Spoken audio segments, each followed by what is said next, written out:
Hello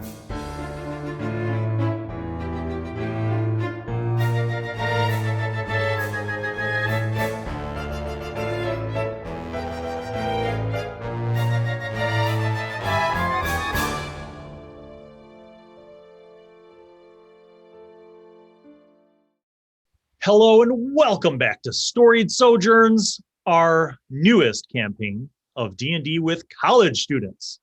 If you don't know these fine players around our virtual tabletop, allow me to pass the baton of introduction off. We will begin with you, Jennie. Hi, Who are you playing? My name is Jennie, and I'm playing Skepsi, the Satyr Alchemist Artificer. Yes. And you, DJ. I'm Skjorn. I'm playing as a Minotaur Swarmkeeper Ranger. Mm-hmm. Yes. And how about you, Jordan? I'm Jordan. I'm playing Talos, who's a Leonin Druid. Yes. And finally, Virginia. Hi, I'm Virginia, and I'm playing Obstinatus, the Triton Rune Knight Fighter. Yes. Now, as a very brief recap, you guys had all met up as friends who have had various run-ins and adventures together in your past. Your party is a veteran party of adventurers on the island of Chamenos, and you had encountered this crazy elemental that was wreaking havoc in a nearby fishing village. You kind of fought it off, and ultimately went to the village to find that it was very much ruined. You followed a track from this elemental north, which is where you were concerned, because you thought that perhaps it was heading towards Obstinatus's hometown, but discovered gratefully that it was not there, that it had somehow landed, because you found sort of a big crater, and that had rolled towards that fishing village. You then kind of went a little bit off towards the mountains and traveled for a ways until you kind of came into the foothills. And in one of these low part of the foothills, you discovered a blighted area. There was no, it was a strange circular area that was completely devoid of any vegetation. Just out of the blue, just ruined dirt, dry, sandy dirt, no vegetation. You saw some suspicious movement, which you went to investigate, discovering that in fact these strange little dust methods were there, and they seemed scared to move towards the center. You quickly found out why when a large burrowing creature began to head around the track towards you. But even the burrowing creature was avoiding the center of this blighted circle. As the group began to fight against this large burrowing creature, doing damage to it, and ultimately driving it away, Obstinatus, you ran towards the center with a captured dust method in one hand. And you came across this smaller kind of crater that had like dirt and sand over it, and you began uncovering, like digging away at it. And by the time the rest of the group drove the large creature away, and it burrowed deep down and basically fled the scene, you have uncovered a large black, kind of crystallish, maybe onyx, maybe obsidian, you're not really sure, this black sphere that looks like it must have hit the ground really hard, because it went into the ground and was like covered up by dirt and sand. But you also noticed when you were uncovering it that there were kind of concentric circles going out from this spot where apparently this sphere had landed. Obstinatus, you have removed the dust and dirt from around the top half of this thing. So the lower half is still buried in the ground. You hear a moment of silence, and you kind of turn around to see your friends all kind of like getting up from different positions of combat. What do you do, Obstinatus? I'm gonna call everyone over to take a look at this. So, Okay. hey guys, I found something over here. And regarding the little dust devil that you're holding, what do you do with it? I'm gonna hold on to the little guy for a little bit. I feel bad for him, but Okay, so just so you know, he's like, now that you have uncovered this sphere, this thing is like freaking out and trying to like fly and just try to get away from it keeps on trying to fly away from this thing. The rest of you guys hear Obstinatus, and you see he's like in the center of the blighted circle, and you see something kind of near his feet, some dark thing near his feet. You're quite a few yards away, but you also see that he's still holding on to the little dust method, who's struggling vigorously to get away.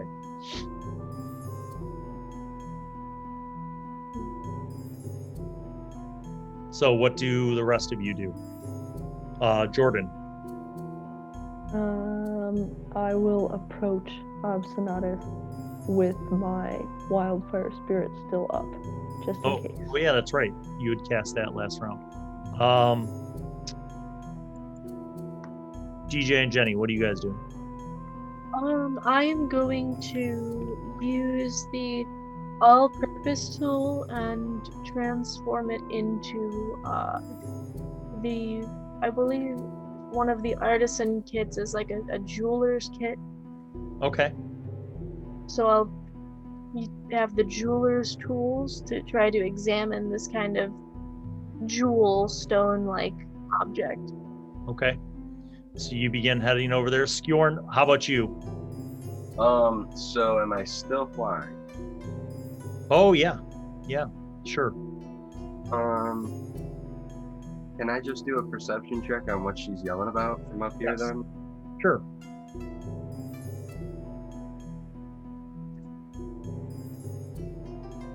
$18. You see something half buried. It looks like a dark sphere, like a black kind of sphere, about the size of a bowling ball maybe. But it looks like it must have hit the ground really hard because it's kind of like buried, even though she's uncovered half of it. In the ground, dead center in this circle. And from your kind of further back and vantage point, you could see that it is truly in the middle of this circle, almost as if maybe its landing might have created this circle.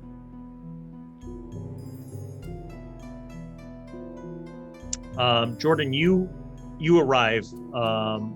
Obstinatus, you look over your shoulder as you're kind of, sort of struggling to hold on to this little creature who's trying to get away so vigorously.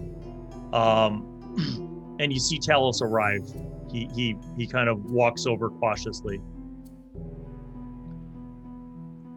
Everything good with the little guy? No, he's freaking out about this thing. Like, he went limp, and then as soon as I uncovered it, he's trying to get away. So, do you guys have any idea what this thing might be? As you're asking that, Skepsi, you kind of make your way over there as well. And Skjorn, do you want to flutter down to where everybody else is, or are you kind of staying back? I'll just come on down, I think. Okay. All right. So the group of you are kind of gathered around. You can clearly see now that this black sphere is kind of dusty a little bit, from having been buried, and is still kind of half in the ground. But you see the dust method freaking out, just trying to get away, like kind of a mixture of wriggling and trying to fly and claw its way towards the ground so it can kind of scurry away.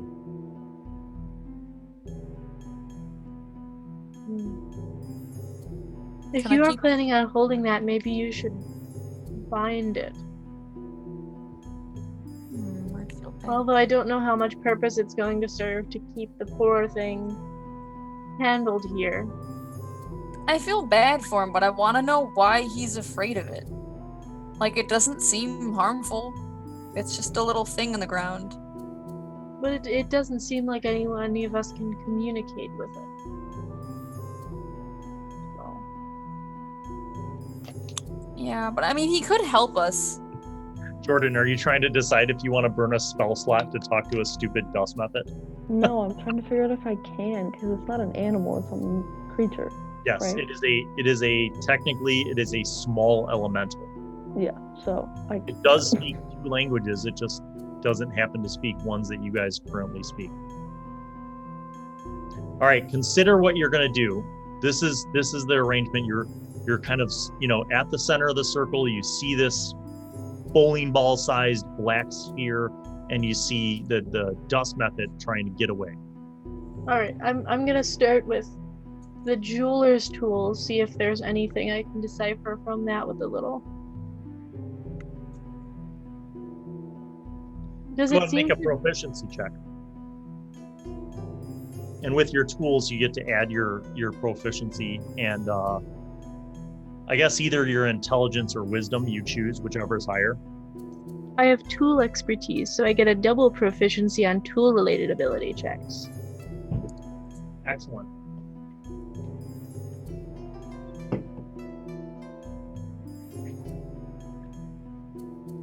That would be a 17. So you begin examining this, and I'm going to say, I'd like you to describe how you're examining it. So I mean, visualize a bowling ball, but obviously with no holes for bowling. But visualize that and tell me, what are you doing with these picks and tools? And how are you examining it? So first, trying to kind of sweep it off, get it genuinely swept and polished to view, so it's not covered in the dust. Then try to decipher how flush it is, because it's not how much is it out, or is it completely just out? Imagine a bowling ball half buried in the dirt. Literally half. So trying to make sure if it's just, see if it's around or where the edges go, and then kind of taking the little glassware and trying to magnify and see if the crystalline. That's what I needed to know. So using your tools, you kind of do a little excavation underneath, and in fact, it does seem to be truly a sphere. You kind of tap at it, you brush it off with some cloth and tap at it again in different places. You look at it with your eyepiece. What you see as you clean it off, first of all, it is highly polished. It's not rough. It's highly polished. And as you get closer to it with your eyepiece, you're able to see that there is some degree of opacity. In other words, it looks almost like you could see something inside, but you're not quite sure what it is. It's kind of like a sort of a cloudy, inky kind of thing, almost as if there was fluid inside of it, maybe, and kind of almost like a really dark gray fluid inside of it, sort of slowly swirling, and a blacker inky thing inside of it, almost in the same kind of liquid comparison as how a lava lamp would look, kind of like that, where it's like a dense, dark charcoal kind of liquid, but even swirling slowly around within that liquid is a very, very black kind of inky, amorphous sort of blob movement. All right, I'm gonna relay this information to the party.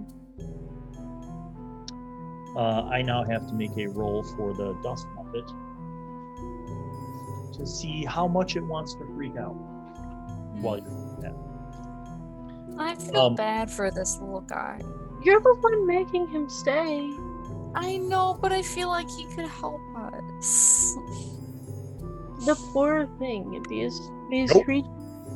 When you're examining it, as you conclude your examination, the dust method just finally gives up, and you hear a crumpling sound, almost like sand pouring out of a hourglass, and then it explodes. The entire dust method's body explodes.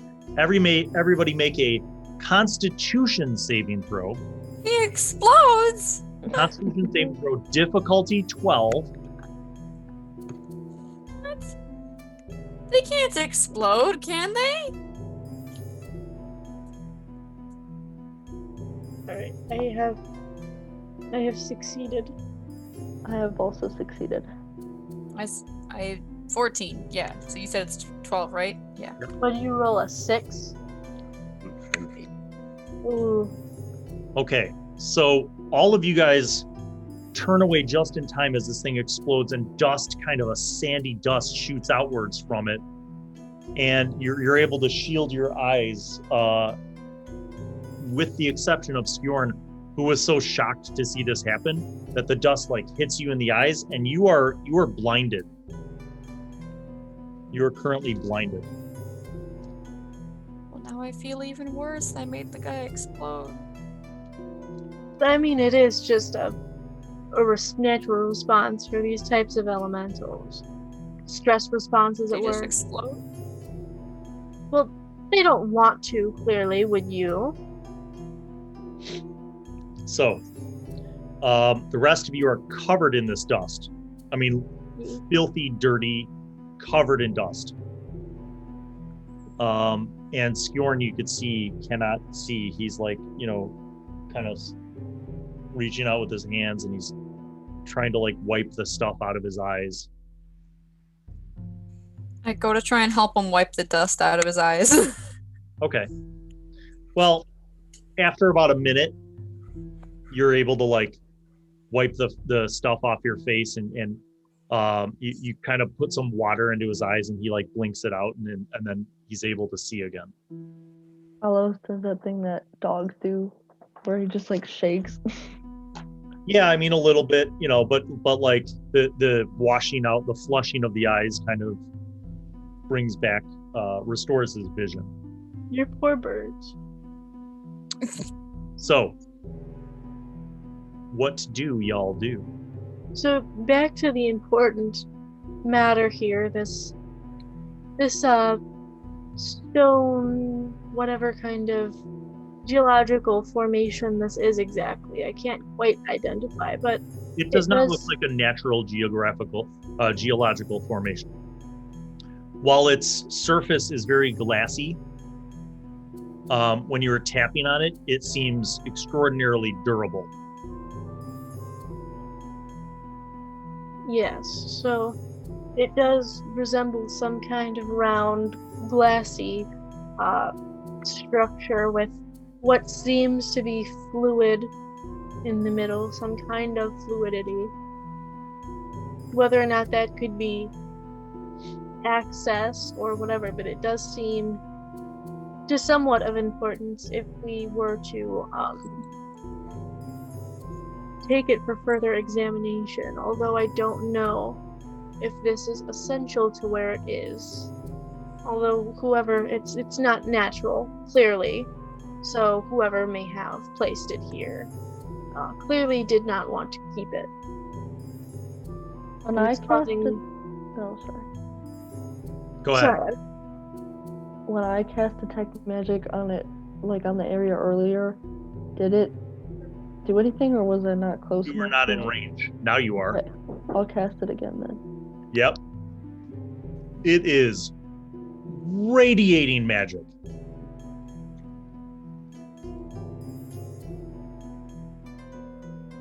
Radiating magic. Blinding levels of magic. It is... Make a wisdom saving throw and tell me your result.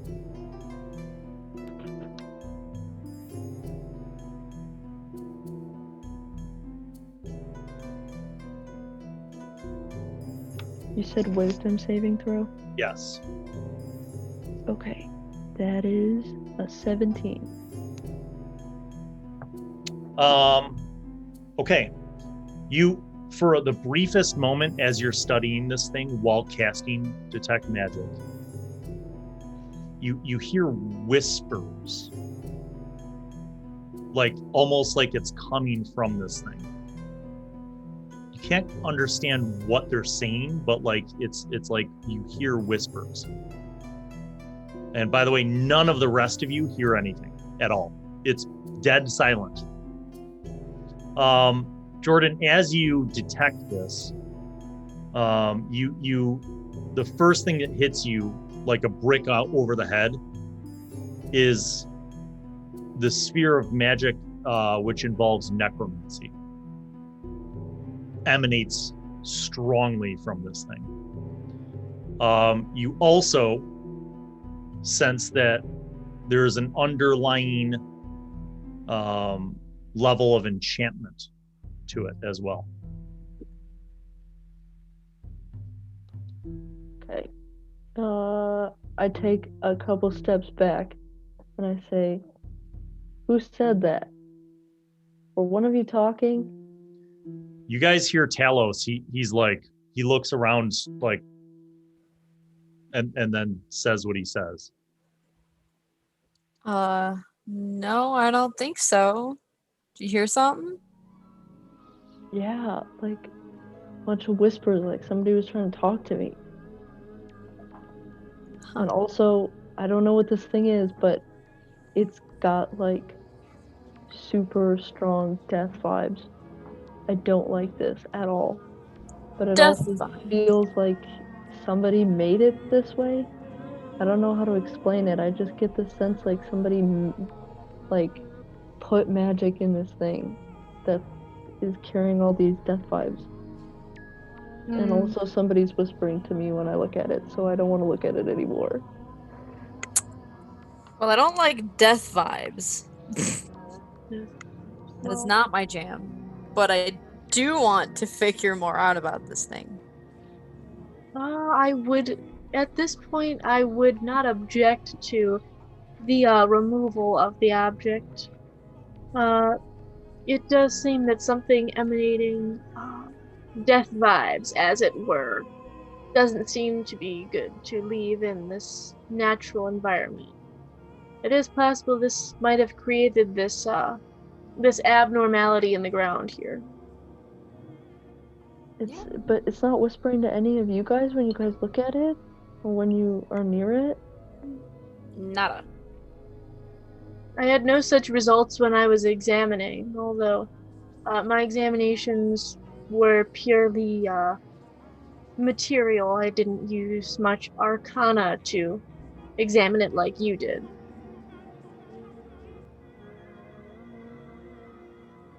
Okay. I don't know what you mean by that, but I'm just gonna go ahead and stand over here, because I don't like this thing. It's freaking me out. Alright, well I will try to lift it up, pick it up. What are you wearing? Like armor? Yeah, like everything. What are you wearing? My armor is just leather armor. Okay. I carry just a normal, I think it's a +1 shield. It's just simple, common clothes with the... Okay, you have common clothes. Do you have boots? I do have boots. Do you have any metal armor other than the shield? I do not have metal armor, but I do have metal accents. Okay. Do you have a helmet or gloves or gauntlets? Helmet, gloves. I do not think I have any of these. Okay. All right. So Talos steps back. You step forward and you reach down to lift this thing up, right? Yes. Okay. Go ahead and make a wisdom save. Tell me the result. All right. That's a 21, so... Okay, you pick it up, and it's kind of heavy. It's probably about 15 pounds, and it's you know the bottom side, once you scoop it out of the ground, is still kind of dirty and dusty, but you see now that it is truly a perfect sphere, and it is heavy. And as you're holding it, you guys all see this. You hear whispers as well. Indecipherable whispers, like where you're not sure if you're hearing them in your ears or in your mind. But as the whispers continue, one of the whispers is something you understand. It's your father's name. The whispers continue.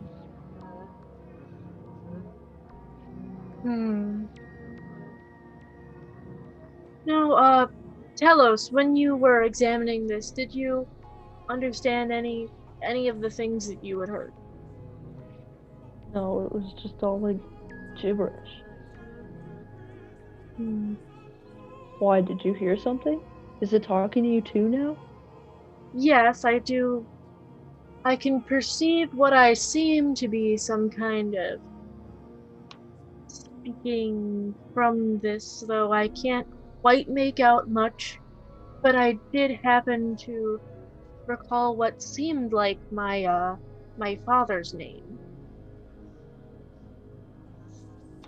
Although he hadn't recounted anything like this in his studies, I don't think. Why would this thing be whispering your father's name? I mean, I don't know who your dad is, but I definitely didn't. I don't think I heard his name.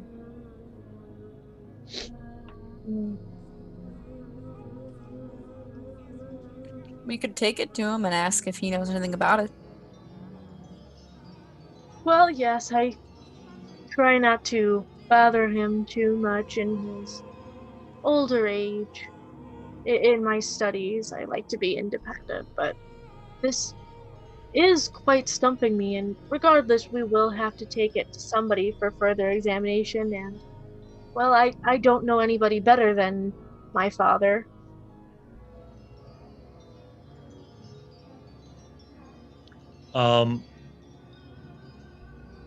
What is your strength, Skepsi? My strength is 8. So you're holding this 15-pound bowling ball size black glassy sphere. And you realize, like, you having to walk around with this means that you're going to have to occupy both of your hands with this. Like, you'll have to sling your shield, and unless you want to put it in something, or unless you want to have someone else carry it. But, like, you won't have any free hands if you're carrying it. That is quite dense. I don't know if any of you with a bit of the muscle on you can help with this. I have a strength of 18, so I could give it a go. Well, you'll certainly burden it better than I can. I'll hold it out. All right, I'll pick it up. What are you wearing, Metal on you. Obstinatus? Chainmail. Do you have boots? It's a good question. I'm assuming you do if you're wearing chainmail. Probably. Let's ask then, do you have a helmet? No. Do you have gauntlets or gloves, or no? No. Okay. So you take the sphere from Skepsi. You get it in your hands. It feels very heavy. Make a wisdom save. I'm a little nervous. Why are we passing this thing around? We're just waiting for one of us to fail it. Uh-oh. Oh. Like clockwork. That would be me. I got a 7. Okay. You hear whispers. You hear several things, a lot of whispers that it sounds like almost multiple voices of whispers, and in an indecipherable kind of language. Although you do speak quite a few languages. What languages does Obstinatus speak? Common, Giant, Primordial, Sylvan, and Elvish. You actually understand a couple of the whispers in Primordial. One of the words that you understand in Primordial is essentially, because it's not really even words, it's more like meanings, is something having to do with unification or coming together. You, however, you also speak Aquan? No? No, I do not. Okay.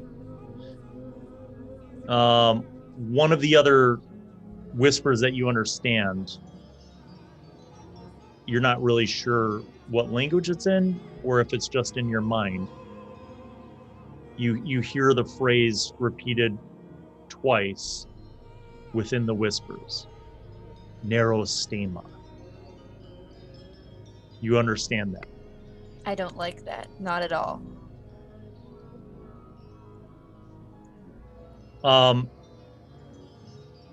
Talos, are you wearing any gloves or gauntlets or metal armor? Nope. Okay.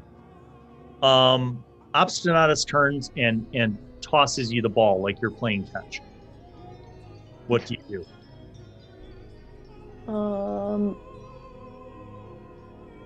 I guess I'll just hold it. I'll be like, what's wrong? Make another wisdom save. That is a 23. Okay. Nothing seems to be wrong. You, while you're holding it though, you do hear whispers. And again, indecipherable. You're not really sure what language these are. Multiple whispering voices, so to speak, that you're experiencing simultaneously. But one word does come out and make sense to you. Palace. I will shake the ball and be like, who said that? Who is talking to me right now? Okay, so meanwhile, Skepsi and Skjorn, you guys are watching this happen. Obstinatus looked totally fine, and then out of the blue, he just tossed this black sphere to Talos. And now Talos like pauses for a moment, and then you see Talos like he looks upset, and he starts shaking the ball or the sphere, and you hear him say like, "Who said that? Who is this?"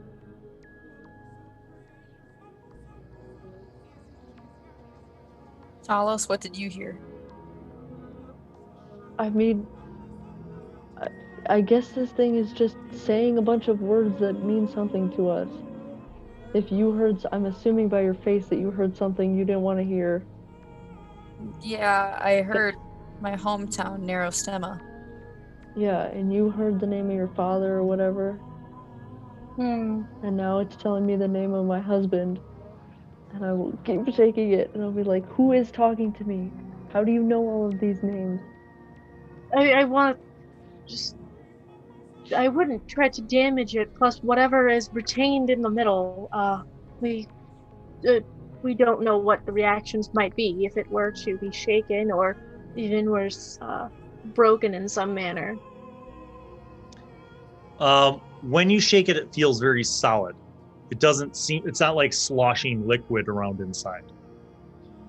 And it doesn't seem to have any impact other than as you kind of shout at it, the whispers die down and eventually go away.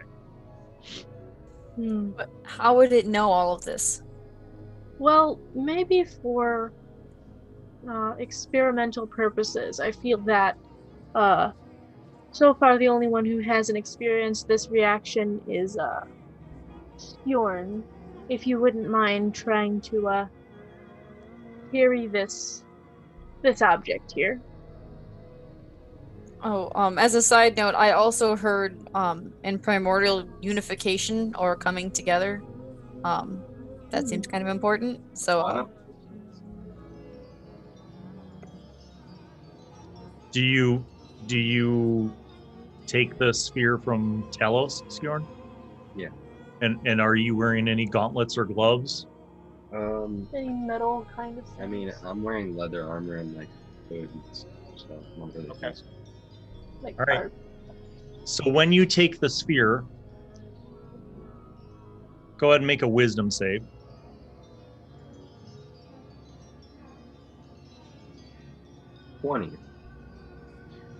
You feel its weight, and you begin to hear whispers at first from very far away. And again, you're trying to struggle to hear in your mind or in your ears. You're not really sure where you're hearing these whispers from and how you're experiencing them. And they're not in any decipherable language as you hear these multiple voices. But one word does jump out to you amidst the whispers. And you're listening very closely, and it's like, Blood Jaeger. And the whispers continue. And then after a few seconds, they fade away.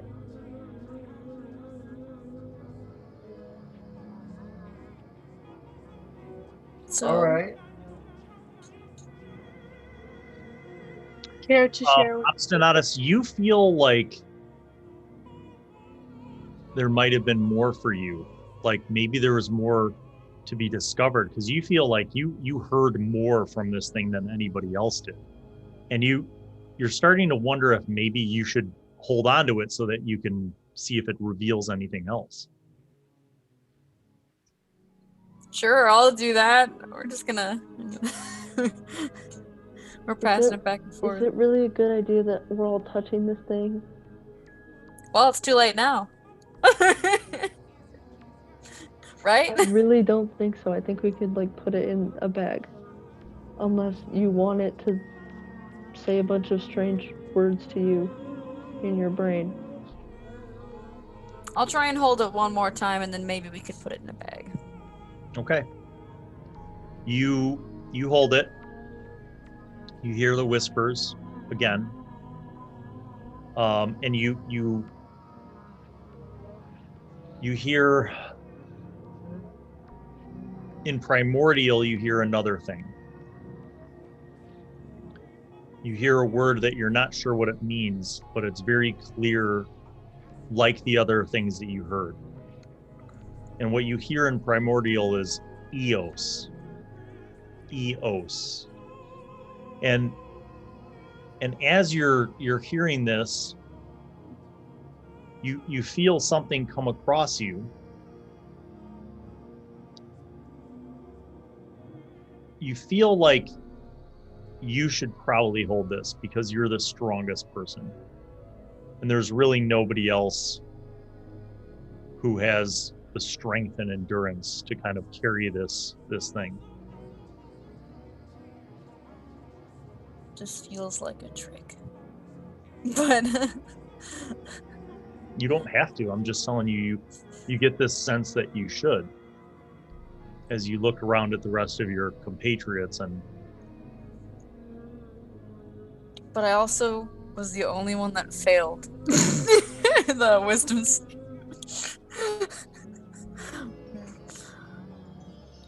I think I'll be the one to hold on to it, definitely. But maybe we should put it in like a bag or something. That would. Okay. Well, how you guys want to do this? Does anyone have something that we could like hold it in, like a bag or something, or? No.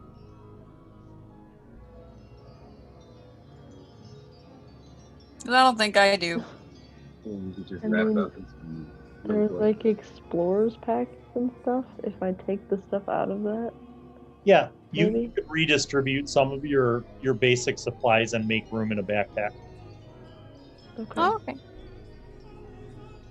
Then I could do that because I do have an explorer's pack, so I'll readjust some things and put this in a little backpack. Okay. So, you guys are at the foothills. You feel like if you travel a couple more miles, you'll kind of be at the base of Notiahuna, of the mountain range. Is it still your intent to head up there? You guys want to keep going? Oh, also, I'd share whatever information I got from holding it. So the word Eos, if anyone knows what that means. It said that in Primordial. Oh. I mean, I guess, are we just going up the mountain for what? Well, we never figured out where Rock Monster Boy went, and I believe that was why we were going up here to like kind of investigate it, because the tracks went sort of close to Narrow Stemma and then just kind of stopped as if it fell out of the sky. And the only place that it really could have like been like catapulted from or something would be the mountains. Okay. I mean, we could. It seems like we might have a bigger problem on our hands with this death ball, but but we're already in the mountains, so Maybe it's up it's to you guys. connected in some manner. Maybe. So did you guys want to keep going up the mountains then? For Yep. now, yes, it seems like our best lead on the rock elemental. Okay. Let's go then. Okay. You guys kind of continue traveling towards the mountains, and after a few miles, you were kind of at the base of the mountains. As you study the mountain face, you could see, the lower part of the mountain is very heavily wooded, but there are, kind of like different slopes and areas where you can kind of ascend the mountain if it's your intent to go up. Not so much paths, but like maybe animal paths, like deer paths, and spots where you can kind of begin the climb if you wanted to. In other words, it's not like a straight rock cliff. It's not like a vertical climb. So make a perception roll, everyone.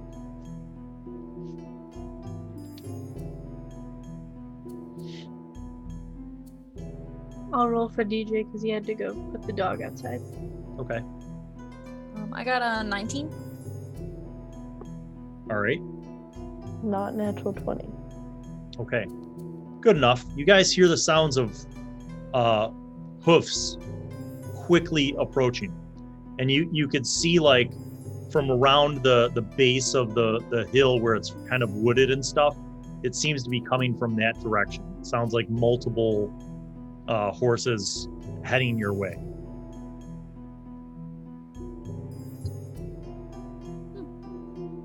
We could check that out. What do you guys think?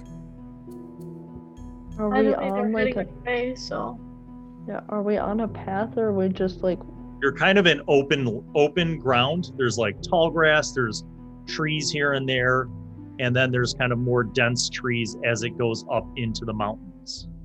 And you hear sounds kind of like coming from the dense wooded area a little bit to the north of you, maybe 100 feet away. And you see kind of through the brush, 2 centaurs burst through the brush, and they're like at full speed. And you notice they're like hauling, like kind of not towards you, but just like you happen to be in the direction where they were running. And you notice like one of them sees you and the other one like looks back over his shoulder as they're running. And you notice there's like a look of fear on their faces. And they're not unarmed. They both have like longbows and quivers like slung over their shoulders, but they're like hauling. can I send plasma in full speed in the air towards the direction they were coming from? Sure, you do. Plasma flutters off. What do the rest of you guys do? Can I ask the centaurs if they're okay? Yes, they're like full gallop towards you. You're like, hey, are you okay? And they're like, no, run! And they run past you. And This now sounds it's familiar. for initiative. Now it's time for initiative. Shaka duka doom doom doom doom doom doom doom. Oh, good initiative, bud. It's time for initiative. Time for You initiative. got a good initiative. Time for initiative. That wasn't even No, I got a horrible. good initiative. Let's see what everyone has. We're doing good on initiative today. Woo. This is the one time Skjorn can actually. DJ, what'd you get? 21. Oh, DJ. Jordan, what'd you get? 17. Ooh, Jennie, what'd you get? Flat 20. Virginia, what'd you get? I also got a 17. Wow, you guys are jamming. Well, then I suppose, DJ, you see the trees moving. Like, and you hear like loud, like, and trees moving. You hear branches like cracking. And then you see a head pop through the top of the trees through this like opening where the centaurs came out of.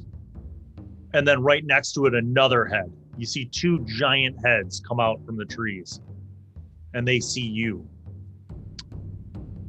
They are about 100 feet away, the tree line from you, and you are up first in initiative order. What would you like to do?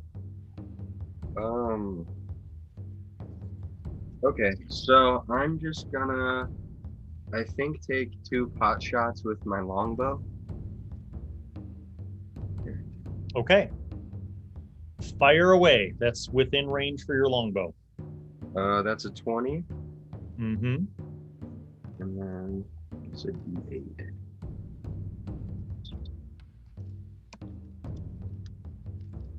20 is a hit. 7 damage. Okay. Another one. It's not as good. 14. The 14 is also a hit. Okay. 5. Plus whatever. 6. 6 Total. damage. And then, gathered swarm. On each turn, your swarm can assist you in one of the following ways. Immediately after you hit a creature with an attack. So you Target takes 1d6 piercing damage from the swarm. to roll your d6 and see how much the little birds can poke him. 5 piercing damage. Okay. So you fire your arrow and your swarm takes off, almost like following the arrow, like they're following the leader. Your arrow hits this 2-headed giant, like, and it's like shocked that this happened. And then your swarm like begins like swarming around and pecking and stinging at him. And then your second arrow also strikes true. Jennie, you're up. All right. Well, I forgot. Do you have a telepathic link with Plasma? I think so. Yes. Plasma's like giants. Oh, thank If you. you don't have a telepathic link, then he's like, wah, wah, wah, giants, wah, wah, wah, giants. Well, I appreciate the input, Plasma. Well, I am just going to attempt a fire bolt just Okay. at the head.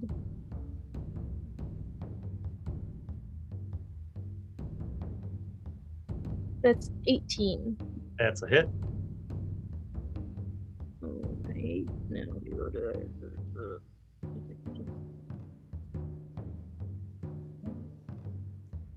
2d10. Oh, 1.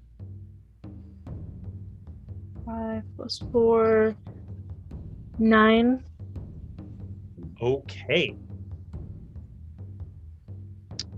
All right. Next up, who has the higher dex? Obstinatus or Talos? I have a 10. For I have a dexterity. I have a 12. So I guess I just beat you. All right, Talos, you see 2 heads, 2 giant heads peering out from the tree line. Okay, how long has it been since the last fight we were just in?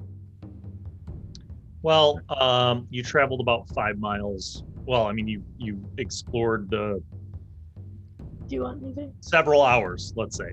Okay, No, 5 so miles. then, Let's say like an hour. okay, so then I'll use my second Basically? wild shape to cast my wildfire spirit again.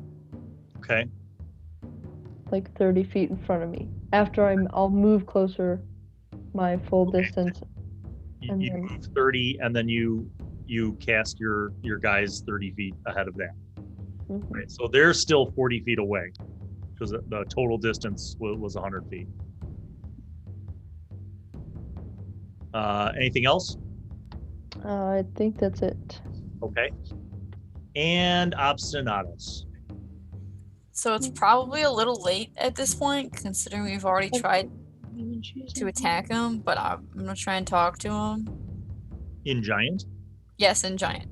Okay. Now bear in mind he's 100 feet away. So do you move closer and then try to talk, or what do you do?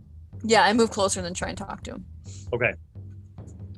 You move closer, and then you see the two giant heads like looking out from the trees, and you see little fluttering from the small, like from the tiny creatures that serve Skjorn. What do you say? I just say, hello, I'm Obstinatus. What's happened here? Oh! One of the heads just yells. And like he has like horrible fangs and like rotting teeth, and the other head seems to be confused like about these little creatures attacking. And that's when all of you see that the two giants that come out from the trees are actually one giant with two heads. And he's big. And he starts lumbering out. And he's got like big tree trunks in each hand, like huge clubs, and he starts lumbering out towards you guys. This seems like a bad decision. And he runs out. Now, in his move, he passes, Jordan, your spirits. And he's going to pass through those spirits because he's doing a double move to try to get to you guys. So do your spirits get like an attack of opportunity as a reaction if they will move through them, or what? Well, I guess this is a question because I have the Warcaster feat, so I can use an opportunity attack to cast a spell, and I can cast spells through my spirit. Yes. Okay. So would that count? I will say yes. So Okay. Then I'm going he doesn't to. seem to be aware or care. You're not really sure about them, but he kind of runs through the field of your spirits towards you and Obstinatus. Okay. Then I will use my reaction to cast. Let me see if this is an action. Hold on. Yeah, I'll cast Produce Flame through my spirit, and I will throw it at him. So it's a spell attack. Okay. That is a 15. That's a hit. Damage.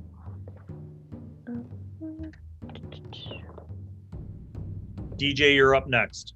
That's 14 points of fire damage. 14. Oh, wait.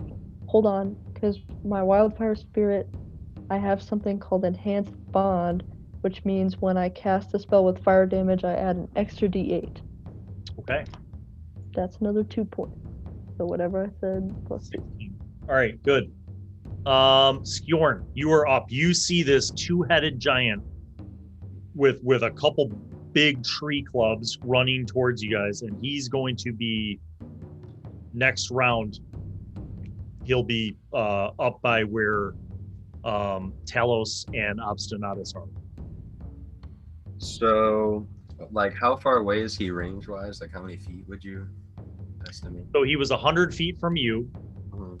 He is going to be running. He blew his whole thing. So he's going to be 80 feet. So he'll be 20 feet away. Okay. Then at that point, I can just attack twice with the spear because I'll be in normal range. Okay. So you move up and attack melee with your spear. Yeah. Okay. And 17? That's a hit. Damage. I'm gonna go two-handed, so that's a D8. That's 2 damage on the first one. Wait, 2? Yeah. Did you not add a strength bonus or anything? Don't I just get +1?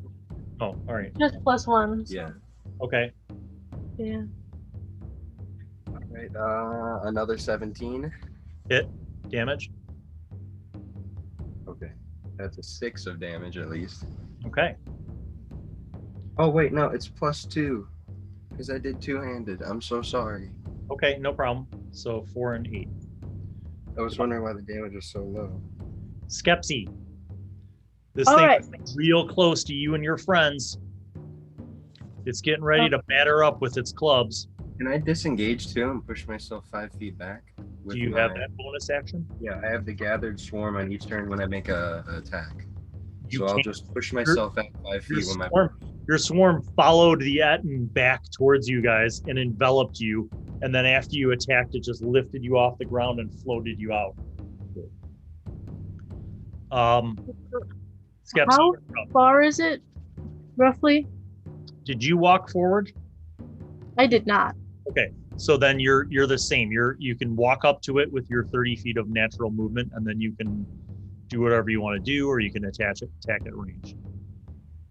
But it basically blew all of its actions last round to get up to where Talos and Obstinatus are. They're kind of in the front. All right, well, then I am going to use. So, how would it be like? Roughly how many feet away is it? Is it still like really far, or? No, it's 30 feet away. So it's exactly 30 feet away. Well, also are my other fellow party members in between me and the thing? Like, are they in the way? Yes. Okay. Guys, well, then, go out the way. guys, get out of my way. No, I guess I'll cast Hex again. Okay. So cast Hex, and I'm going to impose disadvantage on its strength again. That's a good move. Well done. Jordan, you're up. This thing is right on top of you, and it's rearing back with both clubs to swat down at you and Obstinatus. Okay. So I will, first of all, I'll use my bonus action to command the spirit to come to me. Mm-hmm. And then with my action, I will cast Produce Flame again and try to smack it. All right. That is a 13. That's a hit. Damage? Okay. Ooh. That is 18 points of fire damage. Nice. Scorch it up good. Obstinatus. Seeing how well speaking worked last time, I'm not gonna do that again. And I'm going to attack him. So I'm close enough where I could get him with a melee weapon, right? Oh yeah.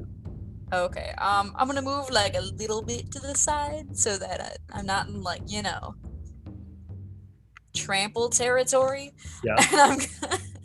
And I'm gonna try and get on him with my lance. All right.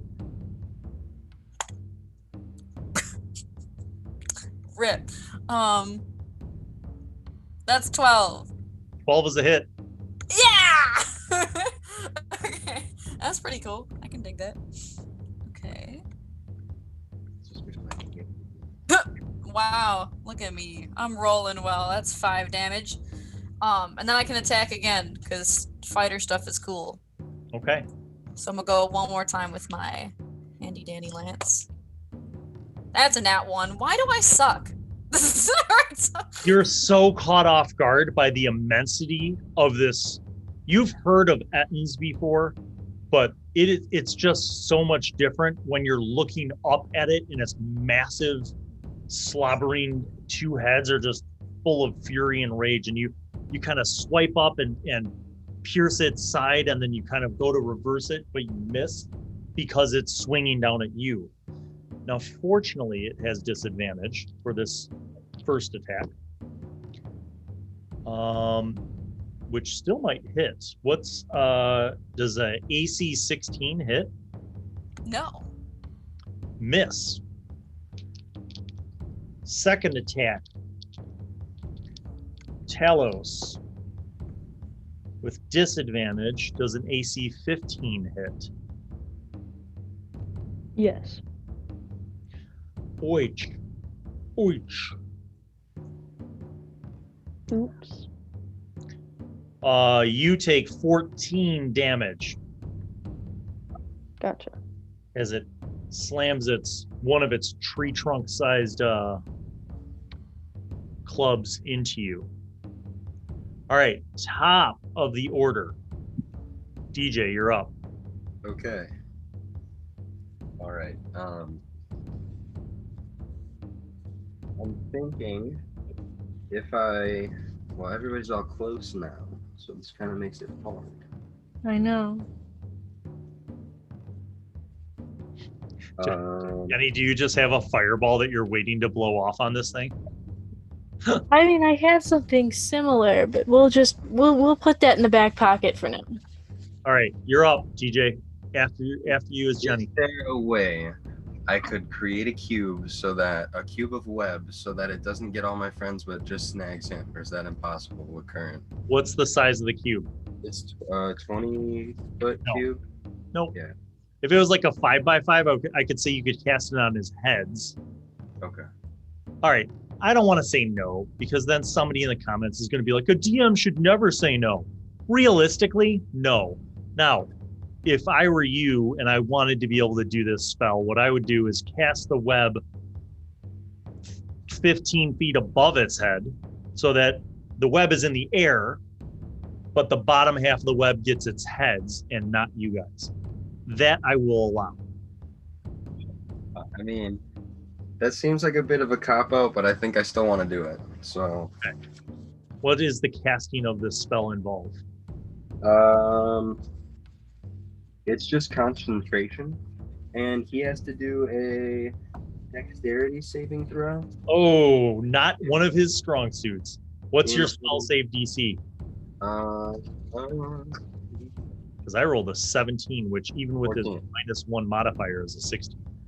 You cast this thing, and the web starts falling on its heads, and it kind of ducks around and shifts a little bit, and the webs fall over it and hit the ground.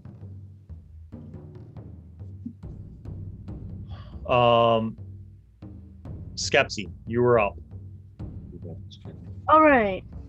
Well, we are going to. Also, I don't know if anybody's done damage to it since then, but also, the Hex, he's supposed to be because he's supposed to be taking the necrotic damage if he takes damage from an attack. Right. So I don't know if anybody has, but Virginia. since then, Virginia did. Yeah. And my so did produce flames count. Jordan did fire damage. Virginia did piercing damage. So then that would be 2d6 because both of those are just damage. You gonna So- roll? I'll roll those. That would be 4 plus the intelligence bonus, so 4 plus 4. Yeah. That's 8, Okay.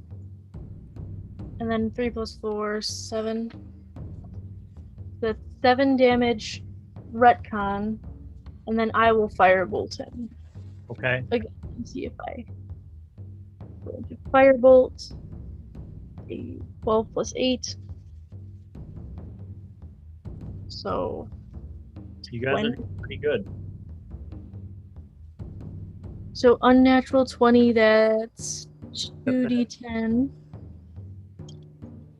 2d10 plus 4. 9 plus 4, 13. And 5. So 18 damage. Yes. 18 And then- fire damage. Wow. All right. My bonus. Oh, and he took damage again, and he's still hex, so he takes another d6 from the hex. I'm sorry. I really like hex, Add that in. which it's only, but it's a 1 + 4, so another 5. So 20. Do I know how to do math? I got it. Okay. Jordan, you're up. You guys have done significant damage to this thing. Like it looks very, like it's burned up all over the place. It's pissed. Like it's just swinging angrily, and it's burned up, and it's stabbed, and there's arrows, and it's been stung, and Okay. So where is Obstinatus? Because I know we're both within 5 feet of it, right? yeah, you guys, like all of you are kind of in a semicircle around it. You're not quite flanking it, but because it's large, so like the only person who physically moved off to the side more was Obstinatus. So if you moved to your side, you could be flanking it. Okay, but is there a space where I could hit it where nobody else would be in the way? Yeah, right now, like line of fire, if you shot right at it with something, nobody would be in the way and nobody would be behind it. Okay. So what I will do then is I will cast Burning Hands at first level. So I hold my hands out and I shoot it at him in a cone, and he has to make a dex save. Fail. Okay, so Is a he -1. takes... That's an 8. Pretty sure your spell save DC is better than that. Now, Jennie, does your hex still act? It's still going to actively add damage on to her burning hands. Yeah, well, it's because it's a concentration, so any successful attack on the creature All right. would So be. how much does burning hands do, Jordan? 12 damage. 12 more. Uh-huh. It's getting close. Okay. And then I will command my Wildfire Spirit to use Fiery Teleportation, which means the spirit and any willing creature within 5 feet, so me and the creature, teleport 15 feet. So I want to teleport wherever I can be flanking it on the opposite side of somebody Okay. else. And then each creature within 5 feet of where it was has to make a dex save. So he has to make a dex save or take more fire damage. Oh, that's another fail. Okay. So he took a 9 from the necrotic damage as well. 9 from necrotic. Okay. And then he takes 7 damage from fire teleportation.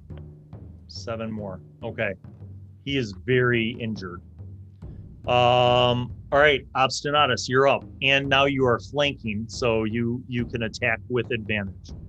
Awesome. All right, I'm gonna actually do something this turn. So, I'm gonna go at him with my lance again. So let's try this. Why do I suck? Why? I got a 3. Plus my modifier is 10. You rolled 2d20s? Oh no, never mind. I'm a liar. Oh wait, yep. The second roll was a 2. All right, that's a miss. How about your second attack Second attack. with advantage? Why do I suck? Seriously, this is the worst. 12. 12 is a hit. Okay. Yeah. I'm gonna use other dice after this. These must be unlucky. That's still not good either. 7 damage. So close. All right, even though he is hexed, he is just fighting for every last bit of wrath and anger in him. He is going to swing for does a 15 hit you, Obstinatus? It does not. Okay. Wow, an 18 or a 14. So the 14 is what he has to take, but his bonus is a +7. So does a 21 hit you, Obstinatus? Yeah. Okay. not to worry. It's just a paltry sum of 17 hit points of damage, bludgeoning damage, that is. Okie dokie. All right, back up to the top, DJ.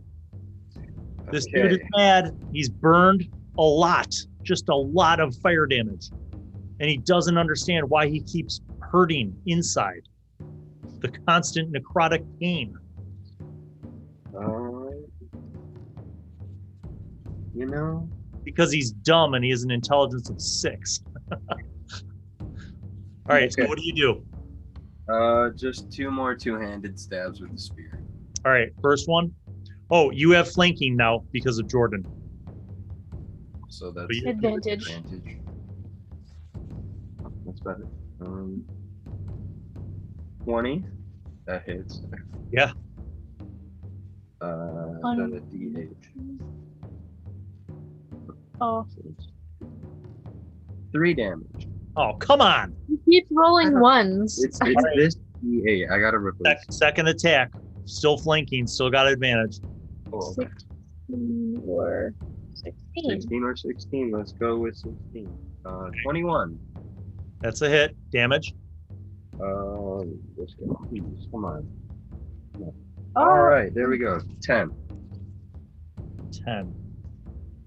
All right, hold on. 30. And you're going to take necrotic too. I was about to say, you were so Take close. bird. And he's gonna take birds because I attack. Oh yeah, you also... So Give me the bird and the necrotic damage. 1d6. That's another 2 damage. And then necrotic is 5 + 4, so that's another 9. He drops. Yes. So Right. your second stab is just this.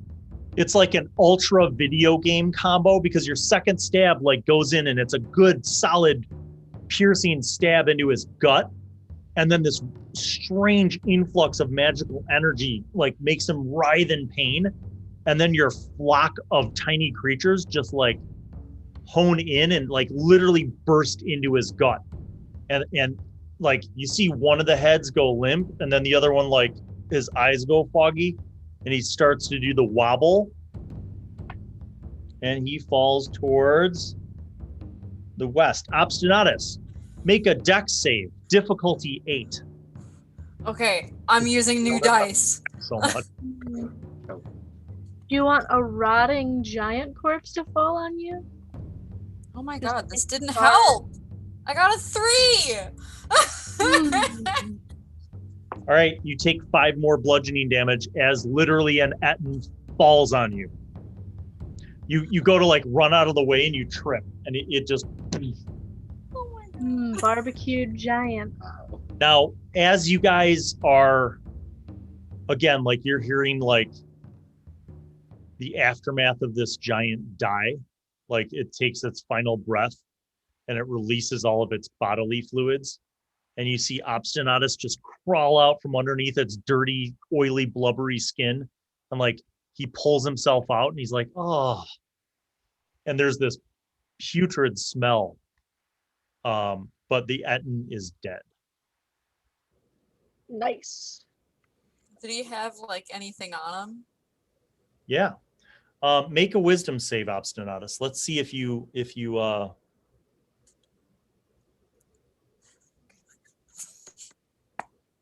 Hey, that's not horrible. 17. yeah. You see that he has like a very crude rope belt, and there's like a large, big bag because he's a giant. And there's a bunch of stuff in it. What's in the bag? You open up the bag and you see 2 small, maybe human bodies. They look like maybe some of the native Kamina people.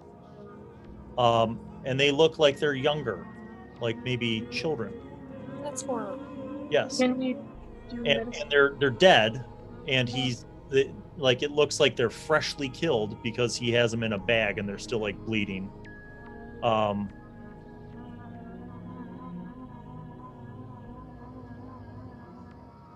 That's everything that's in the bag. Just two Yeah. little.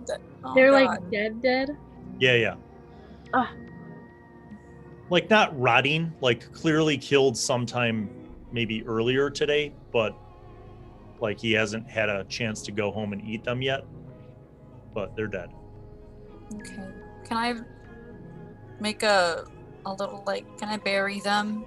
Like Sure. not anything super fancy, but like bury them and maybe put Does like anyone help Obstinatus, or do you guys just watch as he I like? will assist. Okay. I don't have much strength, but Okay.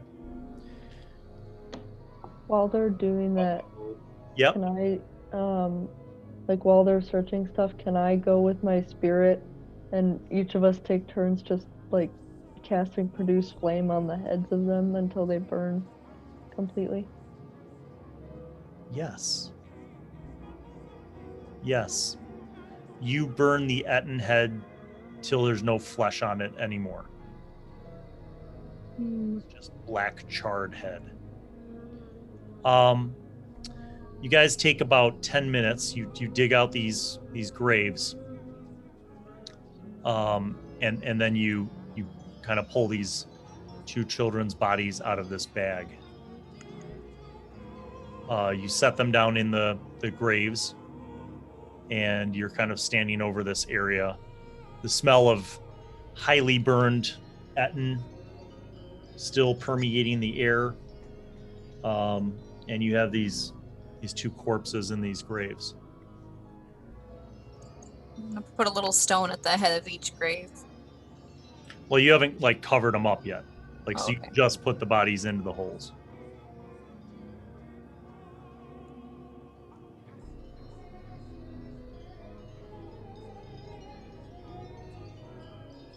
And that's when you notice, as you're standing over these holes, that the bodies kind of twitch a little bit. necrotic energy. I don't know. Do you detect magic?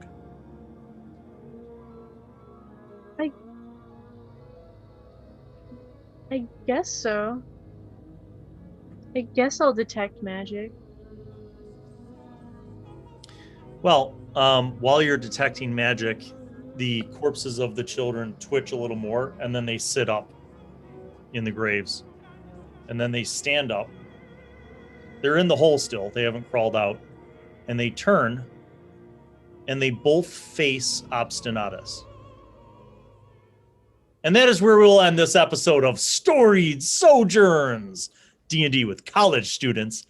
Find out what happens next when dead children stare at Obstinatus. Peace out.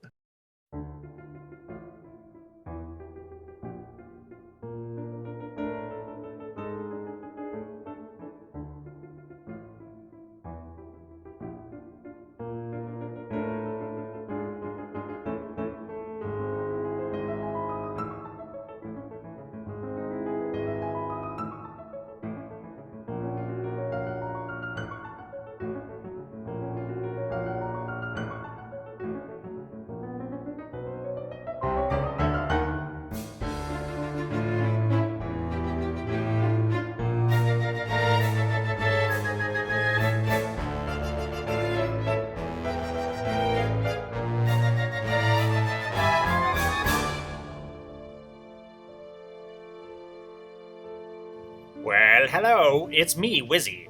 I'm back once again to remind you to subscribe and click on the notifications button, and also watch videos that are over there.